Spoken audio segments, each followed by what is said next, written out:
জয়ন্ত মল্ল বৰুৱাই আজিৰ দিনটোত এক বিশেষ ঘোষণা কৰিছে, এক বৃহৎ ঘোষণা কৰিছে। এতিয়াৰে পৰা কেৱল গাঁৱৰ মহিলাই নহয়, চহৰৰ মহিলাই উদ্যমিতা আঁচনিৰ ধন লাভ কৰিব। আজি কেবিনেটত জয়ন্ত মল্ল বৰুৱাই কৰিছে এক বৃহৎ ঘোষণা আৰু একে প্ৰচেছতে ধন লাভ কৰিব চহৰৰ মহিলাই আৰু অতি শীঘ্ৰেই আবেদন পত্ৰ দিয়া হ'ব, অৰ্থাৎ ফৰ্মখন দিয়া হ'ব চহৰৰ মহিলাক। আজিৰ দিনটোত কেবিনেটত এক ডাঙৰ সিদ্ধান্ত লোৱা হৈছে। মন্ত্ৰী জয়ন্ত মল্ল বৰুৱাই কৰিছে এক বৃহৎ সিদ্ধান্ত। এই মুহূৰ্তত জনাইছো এটা ডাঙৰ খবৰ, উদ্যমিতা আঁচনিক লৈ কেবিনেটত এক বৃহৎ সিদ্ধান্ত লোৱা হৈছে। এতিয়াৰে পৰা নগৰ অঞ্চলৰ মহিলাও লাভ কৰিব উদ্যমিতা আঁচনিৰ ধন। একেই পদ্ধতিৰ মাধ্যমেৰে লাভ কৰিব চৰকাৰৰ ধন আৰু মুখ্যমন্ত্ৰী মহিলা উদ্যমিতা অভিযান নগৰীয়া নামেৰে নামাকৰণ কৰা হৈছে আঁচনিখনক। মহিলা উদ্যমিতা আঁচনিক লৈ মন্ত্ৰী জয়ন্ত মল্ল বৰুৱাই কৰিছে বৃহৎ ঘোষণা। শীঘ্ৰেই নগৰাঞ্চলৰ মহিলাকো দিয়া হ'ব আবেদন পত্ৰ আৰু ফৰ্ম জমা দিয়াৰ পাছতে আপোনাৰ একাউণ্টত সোমাব 10,000 টকা আৰু তাৰ পাছৰ পৰ্যায়ত 25,000 টকা আপুনি লাভ কৰিব, অৰ্থাৎ চহৰৰ মহিলাই লাভ কৰিব। 10,000 সদব্যৱহাৰ কৰাৰ পাছত 25,000 টকা দিয়া হ'ব আৰু 25,000 এককালীনভাৱে চৰকাৰে 12,500 টকা আৰু 12,500 টকা উভতাই দিব লাগিব প্ৰতিগৰাকী মহিলাই। এতিয়াৰে পৰা চহৰৰ মহিলাসকলৰ বাবেও ভাল খবৰ লৈ আহিছো। এই মুহূৰ্তত উদ্যমিতা আঁচনি ধন লাভ কৰিব প্ৰতিগৰাকী চহৰৰ মহিলা। আজিৰ দিনটোত কেবিনেটত লোৱা হৈছে এক গুৰুত্বপূৰ্ণ সিদ্ধান্ত। মন্ত্ৰী জয়ন্ত মল্ল বৰুৱাই এক বৃহৎ ঘোষণা কৰিছে আজিৰ দিনটোত প্ৰতিগৰাকী মহিলাৰ বাবে। কেৱল মাত্ৰ গ্ৰামাঞ্চলৰ মহিলাই নহয়, এতিয়াৰে পৰা চহৰ অঞ্চলৰ মহিলাই লাভ কৰিব উদ্যমিতা আঁচনিৰ ধন আৰু ফৰ্ম জমা দিয়াৰ পাছতে চহৰ অঞ্চলৰ মহিলাৰ একাউণ্টত সোমাব 10,000 টকা আৰু তাৰ পিছৰ পৰ্যায়ত 25,000 টকা লাভ কৰিব চহৰৰ মহিলাই। 10,000 টকা সফলতাৰে ব্যৱহাৰ কৰাৰ পাছত 25,000 টকা দিয়া হ'ব আৰু তাৰ 12,500 টকা মহিলাসকলে দিব নালাগে। 12,500 টকা চৰকাৰৰ তৰফৰ পৰা দিয়া হ'ব আৰু কেৱল মাত্ৰ 12,500 টকা মহিলাসকলে দিব লাগিব। আৰু এই মুহূৰ্তত জনাইছো এটা ডাঙৰ খবৰ, একে পদ্ধতিৰ মাধ্যমেৰে লাভ কৰিব চৰকাৰৰ ধন প্ৰতিগৰাকী মহিলাই। চহৰ অঞ্চলৰ মহিলাৰ বাবে বৃহৎ ঘোষণা কৰা হৈছে কেবিনেটৰ আজিৰ দিনটোত। মন্ত্ৰী জয়ন্ত মল্ল বৰুৱাই উদ্যমিতা আঁচনিক লৈ বৃহৎ ঘোষণা কৰিছে। ইতিমধ্যে কেইবাখনো আঁচনি ঘোষণা কৰিছিল মুখ্যমন্ত্ৰী ডক্টৰ হিমন্ত বিশ্ব শৰ্মাই। লাখপতি বাইদেউ যিখন আঁচনি আছিল, সেই আঁচনিৰ অধীনত মহিলাসকলে ধন লাভ কৰিব ইতিমধ্যে কোৱা হৈছে। গ্ৰামাঞ্চলৰ মহিলাৰ বাবে সেই ভাল খবৰ দিয়া হৈছে, কিন্তু এই মুহূৰ্তত আমি চহৰৰ মহিলাসকলৰ বাবেও ভাল খবৰ জনাই আছো। এতিয়াৰ পৰা চহৰৰ প্ৰতিগৰাকী মহিলাই লাভ কৰিব ধন, উদ্যমিতা আঁচনিৰ ধন লাভ কৰিব প্ৰতিগৰাকী মহিলাই। আমি জনাই আছো ডাঙৰ খবৰ এই মুহূৰ্তত। মন্ত্ৰী জয়ন্ত মল্ল বৰুৱাই এক বৃহৎ ঘোষণা কৰিছে আৰু এই মুহূৰ্তত আমাৰ হাতত মন্ত্ৰী জয়ন্ত মল্ল বৰুৱাৰ মন্তব্য আছে। আমি যদি সম্ভৱ হয় সেই মন্তব্য শুনাব বিচাৰিম। আমাৰ মুখ্যমন্ত্ৰীৰ মহিলা উদ্যমিতা অভিযান যেটো গ্ৰামীণ আছিলে, যে মুখ্যমন্ত্ৰীৰ মহিলা উদ্যমিতা অভিযানৰ জৰিয়তে আমি কিছুদিন আগত প্ৰায় 39 লাখ মহিলাক আমি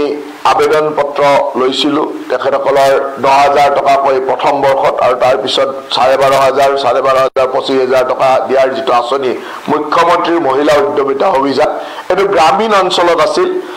আজি অসম কেবিনেটে চহৰীয়া অঞ্চলৰ কাৰণে সেই একেই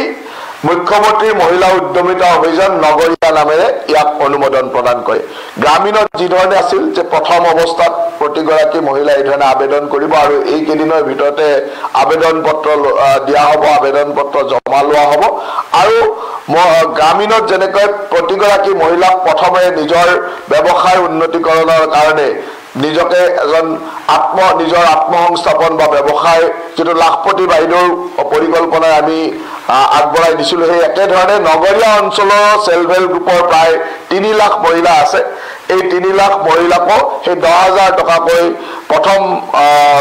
কিস্তিত দিয়া আৰু তাৰ পিছত 25,000 টকা, য'ত 12,500 টকা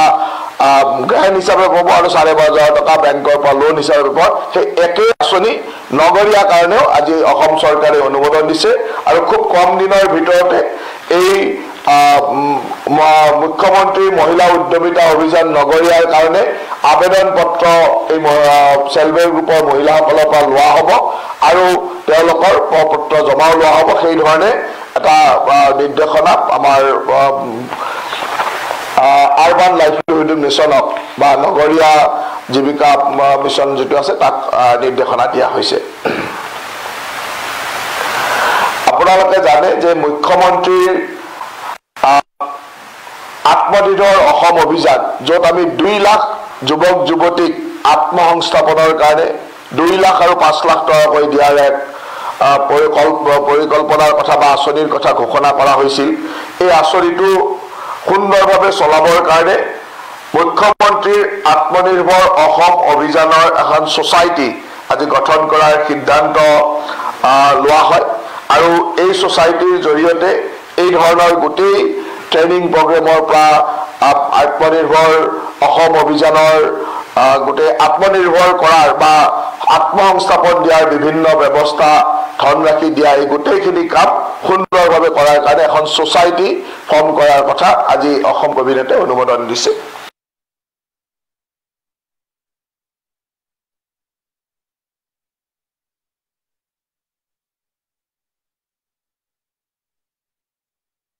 আমাৰ মুখ্যমন্ত্ৰীৰ মহিলা উদ্যমিতা অভিযান যেটো গ্ৰামীণ আছিল যে মুখ্যমন্ত্ৰীৰ মহিলা উদ্যমিতা অভিযানৰ জৰিয়তে আমি কিছুদিন আগত প্ৰায় 39 লাখ মহিলা আমি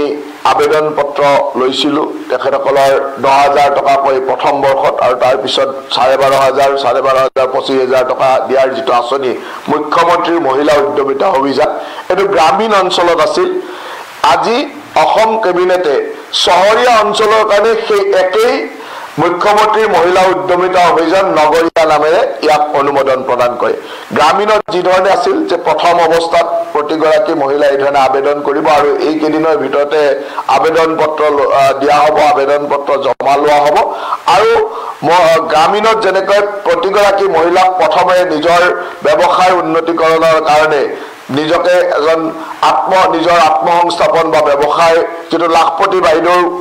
এয়া আছিল জয়ন্ত মল্ল বৰুৱাৰ মন্তব্য আজি কেবিনেটৰ কেইবাটাও গুৰুত্বপূৰ্ণ সিদ্ধান্ত লোৱা হৈছে আৰু যেহেতু লাখপতি বাইদেউক লৈ কেইবাটাও গুৰুত্বপূৰ্ণ সিদ্ধান্ত লোৱা হৈছে এতিয়াৰ পৰা কেৱল গাঁৱৰ অঞ্চলৰ মহিলাসকলেই নহয় চহৰৰ অঞ্চলৰ মহিলাসকলেও লাভ কৰিব এতিয়াৰ পৰা উদ্যমিতা আঁচনিৰ ধন আৰু একেটা প্ৰক্ৰিয়াতে সেই ধন লাভ কৰিব বুলি কোৱা হৈছে আৰু যেহেতু ফৰ্ম তেওঁলোককো অতি সোনকালে দিয়া হ'ব আৰু তেওঁলোকক অতি শীঘ্ৰে ফৰ্ম ফিলআপ কৰিবলৈ ইতিমধ্যে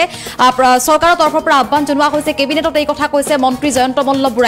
বৰুৱাই আৰু প্ৰথম পৰ্যায়ত যেহেতু 10000 টকা তেওঁলোকে লাভ কৰিব আৰু তাৰ পাছতে যদি সৎব্যৱহাৰ কৰে সেই ধন 25000 টকা পৰ্যন্ত তেওঁলোকে লাভ কৰিব আৰু মহিলাৰ উদ্যমিতা আঁচনিক লৈ আজিৰ দিনটোত মন্ত্ৰী জয়ন্ত মল্ল বৰুৱাই এই বিশেষ মন্তব্য কৰিছে আৰু অতি যেহেতু গাঁৱৰ মহিলাসকলে ইতিমধ্যে ফৰ্ম লৈছে তেওঁলোকে ফৰ্ম ফিলআপ কৰা ইতিমধ্যে আৰম্ভ কৰিছে আৰু 3, 4 আৰু 5 মাৰ্চত তেওঁলোকক ফৰ্ম জমা দিবলৈ ইতিমধ্যে তাৰিখ ঘোষণা কৰা হৈছে আৰু অসমৰ মুখ্যমন্ত্ৰী ডক্টৰ হিমন্ত বিশ্ব শৰ্মাই মন্তব্য কৰিছিল আৰু তাৰ পাছতে আজি কেবিনেট বৈঠকত এক নতুন সিদ্ধান্ত লোৱা হয় এতিয়াৰ পৰা চহৰীয়া অঞ্চলত যিসমূহ মহিলা আছে তেওঁলোকে উদ্যমিতা আঁচনিৰ ধন লাভ কৰিব অতি শীঘ্ৰে তেওঁলোকক ফৰ্ম দিয়া হ'ব আৰু তেওঁলোকেও এই ফৰ্মখন অতি শীঘ্ৰেই পূৰণ কৰিব লাগিব আৰু তাৰ পাছতে তেওঁলোকৰ একাউণ্টত ধন জমা হ'ব বুলি ইতিমধ্যে মন্ত্ৰী জয়ন্ত মল্ল বৰুৱাই মন্তব্য কৰিছে মন্তব্য পুনৰবাৰ আগবঢ়াইছো আমাৰ মুখ্যমন্ত্ৰীৰ মহিলা উদ্যমিতা অভিযান যেটো গ্ৰামীণ আছিল যে মুখ্যমন্ত্ৰীৰ মহিলা উদ্যমিতা অভিযানৰ জৰিয়তে আমি কিছুদিন আগত প্ৰায় 39 লাখ মহিলা আমি আবেদন পত্ৰ লৈছিলো তেখেতসকলৰ 10000 টকাকৈ প্ৰথম বৰ্ষত আৰু তাৰ পিছত 12500 25000 টকা দিয়াৰ যেটো আঁচনি মুখ্যমন্ত্ৰীৰ মহিলা উদ্যমিতা অভিযান এটো গ্ৰামীণ অঞ্চলত আছিল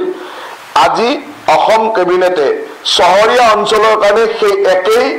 মুখ্যমন্ত্ৰীৰ মহিলা উদ্যমিতা অভিযান নগৰীয়া নামেৰে ইয়াক অনুমোদন প্ৰদান কৰে গ্ৰামীণত যি ধৰণে আছিল যে প্ৰথম অৱস্থাত প্ৰতিগৰাকী মহিলা এই ধৰণে আবেদন কৰিব আৰু এই কেইদিনৰ ভিতৰতে আবেদন পত্ৰ দিয়া হ'ব আবেদন পত্ৰ জমা লোৱা হ'ব আৰু গ্ৰামীণত যেনেকৈ প্ৰতিগৰাকী মহিলাক প্ৰথমে নিজৰ ব্যৱসায় উন্নতিকৰণৰ কাৰণে নিজকে এজন নিজৰ আত্মসংস্থাপন বা ব্যৱসায় যেটো লাখপতি বাইদেউৰ পৰিকল্পনা আমি আগবঢ়াই দিছিলো সেই একেধৰণে নগৰীয়া অঞ্চলৰ সেলফ হেল্প গ্ৰুপৰ প্ৰায় 3 লাখ মহিলা আছে এই 3 লাখ মহিলাকো সেই 10000 টকাকৈ প্ৰথম কিস্তিত দিয়া আৰু তাৰ পিছত 25000 টকা য'ত 12500 টকা গ্ৰাহক হিচাপে পাব আৰু 12500 টকা বেংকৰ পৰা লোন হিচাপে পাব সেই একে আঁচনি নগৰীয়া কাৰণেও আজি অসম চৰকাৰে অনুমোদন দিছে আৰু খুব কম দিনৰ ভিতৰতে এই মুখ্যমন্ত্ৰী মহিলা উদ্যমিতা অভিযান নগৰীয়াৰ কাৰণে আবেদন পত্ৰ এই সেলফ হেল্প গ্ৰুপৰ মহিলাসকলৰ পৰা লোৱা হ'ব আৰু তেওঁলোকৰ পত্ৰ জমা লোৱা হ'ব সেই ধৰণে এটা নিৰ্দেশনা আমাৰ আৰবান লাইভলিহুড মিছনক বা নগৰীয়া জীৱিকা মিছন যেটো আছে তাক নিৰ্দেশনা দিয়া হৈছে